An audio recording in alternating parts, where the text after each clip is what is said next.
함께 나눌 말씀은 우리 민수기로 다시 돌아갑니다. 민수기 14장 1절에서부터 10절까지의 말씀입니다. 구약성경 민수기 14장 1절에서부터 14절까지의 말씀입니다.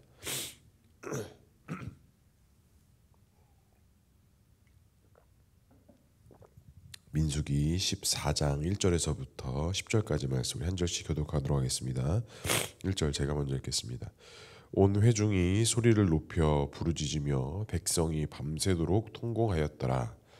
이스라엘 자손이 다 모세와 아론을 원망하며 온 회중이 그들에게 이르되 우리가 애굽 땅에서 죽었거나 이 광야에서 죽었으면 좋았거늘 어찌하여 여호와가 우리를 그 땅으로 인도하여 칼에 쓰러지게 하려 하는가?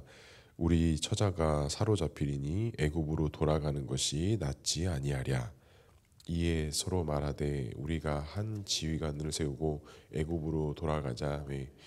모세와 아론이 이스라엘 자손의 온 회중 앞에 엎드린지라. 그 땅을 정탐한 자중 눈의 아들 여호수아와 여분네의 아들 갈렙이 자기들의 옷을 찢고 이스라엘 자손의 온 회중에게 말하여 이르되 우리가 두루 다니며 정탐한 땅은 심히 아름다운 땅이라. 여호와께서 우리를 기뻐하시면 우리를 그 땅으로 인도하여 들이시고 그 땅을 우리에게 주시리라. 이는 과연 젖과 꿀이 흐르는 땅이니라. 다만 여호와를 거역하지 말라. 또 그 땅 백성을 두려워하지 말라. 그들은 우리의 먹이라. 그들의 보호자는 그들에게서 떠났고 여호와는 우리와 함께 하시느니라. 그들을 두려워하지 말라 하나. 온 회중이 그들을 돌로 치려 하는데 그때 여호와의 영광이 회막에서 이스라엘 모든 자손에게 나타나시니라. 아멘. 오늘도 말씀과 기도의 자리에 나오신 성도님들을 사랑하고 축복합니다. 본문의 말씀을 통해서 귀한 음성 듣는 시간 되기를 소망합니다. 네, 다시 민수기의 말씀으로 돌아왔습니다. 12명의 정탐꾼이 그 땅을 정탐하고 온 뒤의 내용이 이제 민수기 14장의 내용인데 우리가 본문을 읽었듯이 정탐하고 온 뒤에 이스라엘 백성들의 반응이 분명하게 드러납니다. 10명의 정탐꾼은 부정적인 평가를 내놓았고 2명의 정탐꾼은 긍정의 평가를 내놓았습니다. 다수결의 원칙에 따지자면 10명의 의견을 듣는 게 맞을 수도 있어 보입니다. 그에 따라서 그랬는지 이스라엘 백성들의 반응이 분명하게 드러났습니다. 애굽으로 돌아가는 것이 좋다. 우리가 이 애굽에서 죽었거나 광야에서 죽는 게 낫지 우리가 어떻게 저들의 칼에 죽는 것이 옳겠냐, 그것이 어떻게 타당하겠냐, 이렇게 이야기하면서 지금이라도 지도자를 세워서 애굽으로 돌아가자라는 게 이스라엘 백성들의 전반적인 민중의 어떤 의견들이었습니다. 그러니까 10명의 정탐꾼이 2명의 정탐꾼 의견보다 더 강력하니 백성은 그 10명의 정탐꾼의 이야기에 마음을 빼앗길 수밖에 없는 것이에요.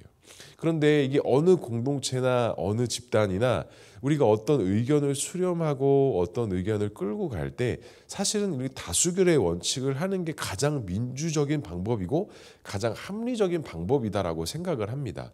그러니까 오늘 이스라엘 백성들이 반응을 보였던 이 반응이 어떻게 보면 믿음 없음의 반응이라기보다는 어떻게 보면 되게 당연한 반응일 수밖에 없다라는 거예요. 그런데 우리가 이 출애굽 사건에서 이 이스라엘 백성들의 원망의 사건에 대한 이야기들을 들으면 마치 이스라엘 백성들의 믿음 없음과 그들의 어떤 무지와 어떤 이런 것에 대한 초점들은 많이 맞춰져 있는데 사실은 이 사건에는 다른 초점이 한 가지 좀 맞춰져 있는 것을 우리가 꼭 봐야 돼요. 10명의 부정적인 의견이 있었다면 2명의 긍정적인 의견이 있었습니다. 여호수아와 갈렙은 그 땅을 여호와께서 우리에게 주신 땅이고 우리가 그곳을 두려워하지 않고 믿음으로 가면 차지할 수 있다는 게 2명의 의견이었어요. 그런데 안타깝게도 10명의 의견이 너무 강한 나머지 이 2사람의 의견이 이스라엘 백성들에게 피력되지 않았고 오늘 말씀에도 나와 있는 것처럼 오히려 그들을 돌로 치려고 하는 아주 안 좋은 일들까지 있었다라는 거예요. 그런데 오늘 본문에 또 숨겨져 있는 부분이라면 또 숨겨져 있는 부분일 수도 있습니다. 이스라엘 백성들이 원망의 반응을 나왔을 때 모세와 아론과 여호수아와 갈렙의 반응이 오늘 본문에 조금 기록되어져 있습니다. 오늘 말씀에 보니까 5절에 보니까 이렇게 말씀합니다. 모세와 아론이 이스라엘 자손 온 회중 앞에 어떻게 했대요? 엎드렸대요. 모세와 아론은 어찌 보면 이스라엘 백성들의 뭐예요? 지도자예요. 그들의 리더입니다. 근데 그들의 부정적인 반응에 이 모세와 아론이 이스라엘 백성들 앞에 어떻게 했다라는 거예요? 엎드렸다라는 거예요. 어찌 보면 리더로서 지도자로서 백성들 앞에서 권위를 세워야 되고 권세가 있어야 될 그들이 이스라엘 백성들 앞에 오히려 엎드리면서 그들에게 어떠한 자세를 취하는 거예요? 겸손한 자세, 낮은 자세를 지금 취하고 있다는 거예요. 권세가 있고 리더고 지도자라고 한다면 10명의 부정적인 의견이 있었더라도 어떻게 할 수 있는 거예요? 힘으로 누를 수 있고 리더십으로 그냥 끌고 갈 수 있었음에도 불구하고 이 모세와 아론은 오히려 이스라엘 백성들 앞에 엎드리며 그들 앞에 낮은 자세로 겸손한 자세로 이스라엘 백성들 앞에 엎드려졌다는 겁니다. 그런데 이 눈의 아들 여호수아와 갈렙의 반응도 또 재미있습니다. 이어지는 6절에 보니까 이렇게 이야기합니다. 그 땅을 정탐한 자 중 눈의 아들 여호수아와 여분의 아들 갈렙이 자기들의 옷을 뭐 했대요? 찢었대요. 근데 구약에 보면 이 많은 사람들이 여호와 앞에 무엇을 간절히 구하고 토론할 때 자신의 옷을 찢었다라는 표현이 상당히 많이 있거든요.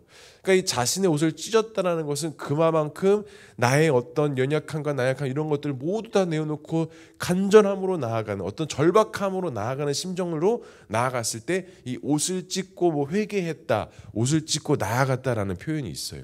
그러니까 어떻게 보면 대중 심리가 부정적인 여론으로 있었기 때문에 이 두 사람은 되게 의기소침해질 수도 있고 어떻게 보면 자신의 의견이 이렇게 있음에도 불구하고 정치적인 입장으로 그냥 10명의 의견에 따라갈 수도 있는 상황이었어요. 그런데 여호수아와 갈렙은 그렇게 하지 않았다라는 거예요. 그렇게 부정적인 여론이 있고 이스라엘 백성들도 그들의 여론에 다 따라갔음에도 불구하고 여호수아 눈과 갈렙의 마음, 그들의 눈과 마음에 보았던 그 약속의 땅을 바라보면서 하나님께서 주셨던 그 마음과 사명이 이 마음 안에 이만큼 있었기 때문에 그들의 부정적인 의견들이 있음에도 불구하고 그들의 옷을 찢고 마음을 내려놓고 엎드려서 그들에게 이야기를 하기 시작했다라는 것입니다. 그러면서 무엇을 이야기했냐? 주의점을 이야기해요. 첫 번째, 여호와를 거역하지 말라라고 이야기합니다. 왜 여호와의 뜻을 거역하지 말라라고 이야기했을까요? 그 땅은 누가 주신 땅이에요? 하나님께서 주신 땅이거든요.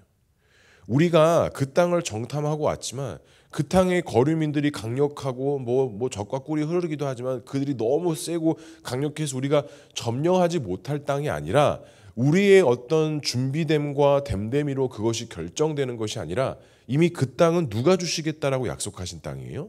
하나님께서 주시기로 약속한 땅이고 그 주시기로 약속한 땅 때문에 이스라엘 백성들을 출애굽시켜서 가신 거기 때문에 여호수아와 갈렙이 이스라엘 백성들에게 가장 첫 번째로 권면하는 것은 누구를 거역하지 말라?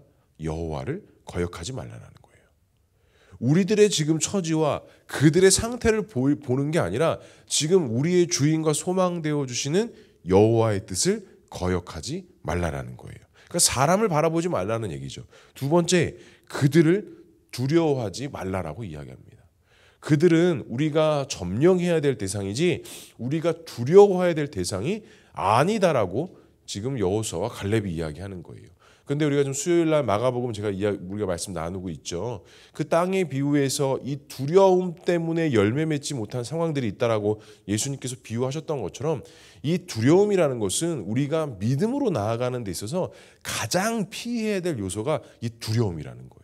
상황에 대한 두려움, 사람에 대한 두려움, 어떤 내 자신에 대한 두려움, 이런 모든 두려움들이 우리가 하나님 앞에 믿음으로 나아가는 데 있어서 가장 큰 걸림돌이 된다는 겁니다. 그리고 여호수아와 갈렙이 세 번째로 무엇을 이야기합니까? 하나님이 우리와 함께 하신다는 사실을 반드시 기억해야 된다고 말씀합니다. 하나님이 우리와 함께 하시기 때문에 우리는 두려워할 이유도 없고 그의 뜻을 거역해야 될 이유도 우리에게 없다라는 거예요. 하나님이 우리와 함께 하시지 않는다면, 우리의 처지 때문에 하나님께서 우리와 함께 하신다면 우리가 그의 뜻을 따를 필요도 없고 그것을 믿을 필요도 없고, 여러분들의 말처럼 그냥 애국으로 어떻게 보면 돌아가는 게 나을 수도 있겠지만, 하나님이 우리와 지금 함께 하시고 계시기 때문에 우리에게 두려워할 이유도, 그의 뜻을 거역할 이유도, 애굽으로 돌아갈 이유도 지금 우리에게 존재하지 않는다라는 거예요. 또한 마지막으로 또 이야기합니다. 다시 한번 이야기하면서 그들을 두려워하지 말라라고 이야기하면서 이 모든 상황을 인간의 육신적인 눈으로 바라보지 말고 하나님이 주신 그 약속의 땅을 믿음으로 소망하며 우리는 그 땅으로 나아가야 됩니다라고 이렇게 강력하게 피력하는 거예요. 그리고 10절의 마지막에 이렇게 이야기합니다. 그들이 믿음과 신앙과 간절함과 절박함으로 이야기했음에도 불구하고 온 회중이 어떻게 했대요? 그들을 돌로 치려고 했대요. 그러니까 이 민주주의에서 이 다수결의 원칙에 따르지 않고 자신들의 어떤 소신 발언을 하다 보니까 그들에게 뭐를 하는 거예요? 지금 입 다물어 이러면서 그들을 돌로 치려 했다라는 거예요. 그런데 여호수아와 갈렙은 어떤 그들의 자신들의 주장이보다는 그들 마음 안에 있었던 그 하나님의 그 은혜의 충만함, 하나님의 약속을 바라보는 믿음의 절박함, 그 확신, 그 간절함으로 그들에게 믿음으로 돌맞을 각오를 하고 나아갔다라는 거예요. 근데 신약 사건에서도 우리가 자주 보았지 않습니까? 예수님 앞에 나아갔던 그 병자들, 그 치유받지 못한 자들이 무엇을 각오하고 예수님께 나아갔어요? 죽음을 각오하고 예수님께 나아갔잖아요. 그 죽음을 각오하고 믿음으로 나아갔을 때 그들은 은혜를 경험하고 치유를 경험하고 회복을 경험했다라는 거예요. 여호수아와 갈렙도 돌 맞을 각오를 하고 그들 앞에 여호와의 뜻을 선포했을 때 그들은 갈렙과 여호수아를 돌로 치려고 했지만 여호와의 권능이 오늘 어떻게 됐대요? 돌로 치려 하는데 그때 여호와의 영광이 회막에서 이스라엘 모든 자손에게 비춰지기 시작했다라는 겁니다. 여호와의 영광은 오직 회막에서 누구만이 볼 수 있었어요? 대제사장만 볼 수 있었어요. 그런데 그 상황 속에 여호와의 영광이 회막에서부터 온 이스라엘 백성들이 볼 수 있도록 여호와의 영광이 이스라엘 백성들 가운데 임하기 시작했다라는 것입니다.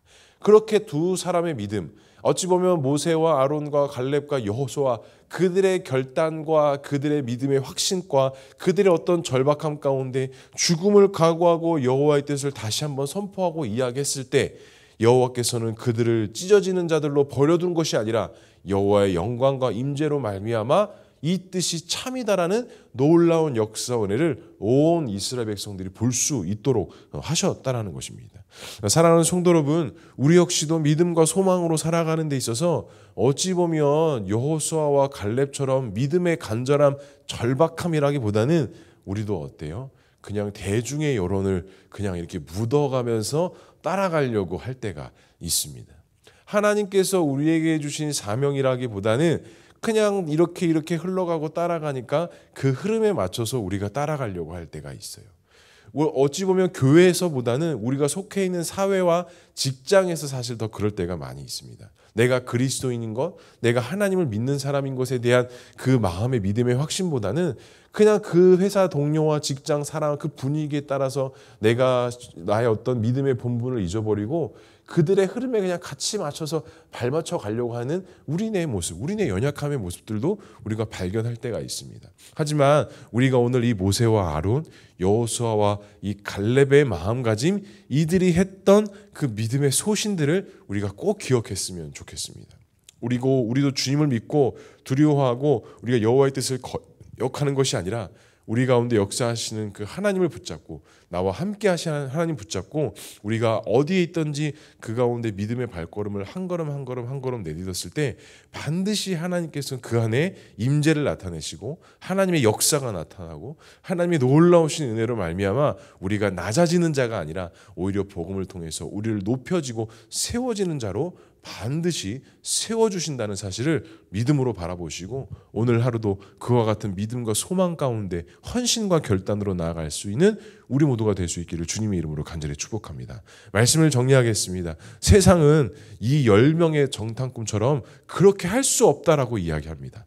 굳이 그렇게 하지 않아도 된다라고 우리에게 그렇게 이야기합니다. 하지만 우리는 그 10명의 의견을 따르는 것이 아니라 두 사람의 의견이 하나님 앞에서 맞다라고 결정된다면 우리는 과감하게 그 길을 걸어가야 합니다. 그 길을 걸어갈 때 우리가 어떤 확신이 있어야 됩니까? 절대로 그 길을 하나님께서 우리 혼자 걸어가게 내버려 두지 않습니다. 반드시 그 길을 앞서가게 하시는 분은 하나님이시고 그 모든 것의 책임은 하나님께서 가지고 계신다는 사실을 믿음으로 바라보시고 오늘 하루도 믿음의 길, 소망의 길, 명직하고 성실한 그런 소망과 믿음의 길 걸어갈 수 있는 저와 우리 모두가 될 수 있기를 주님의 이름으로 간절히 축복합니다. 기도하겠습니다. 사랑과 은혜가 충만하신 하나님 아버지, 오늘도 우리에게 주님의 귀한 은혜 주시니 주님 감사합니다. 오늘도 믿음으로 바라볼 때 하나님만을 소망하며 하나님만을 찬양하며 나아가는 귀한 믿음의 길 갈 수 있도록 주님 역사해 주시고 우리의 삶 속에서 또 우리의 직장과 우리의 삶과 우리의 모든 일터 속에서 하나님 동행하시고 함께하여 주셔서 세상의 흐름에 따라 발맞춰 가는 것이 아니라 하나님의 약속 붙잡고 나아가는 우리 모두가 될 수 있도록 주님 역사하여 주시옵소서. 오늘도 이 시간 많은 기도의 제목 가지고 주 앞에 나왔습니다. 기도하고 간구하는 가운데 주님께서 은혜를 더하여 주시고 주님의 올라오신 은혜와 역사 속에 기도할 수 있는 귀한 시간 될 수 있도록 주님 인도하여 주시옵소서. 우리 교회를 붙잡아 주시고 우리 성도들을 붙잡아 주시고 특별히 환우들을 붙잡아 주시고 회복되어짐의 역사가 나타날 수 있도록 주님 역사하여 주시옵소서. 하나님께서 함께 하실 것을 믿사오며 이 모든 말씀 예수 그리스도의 이름으로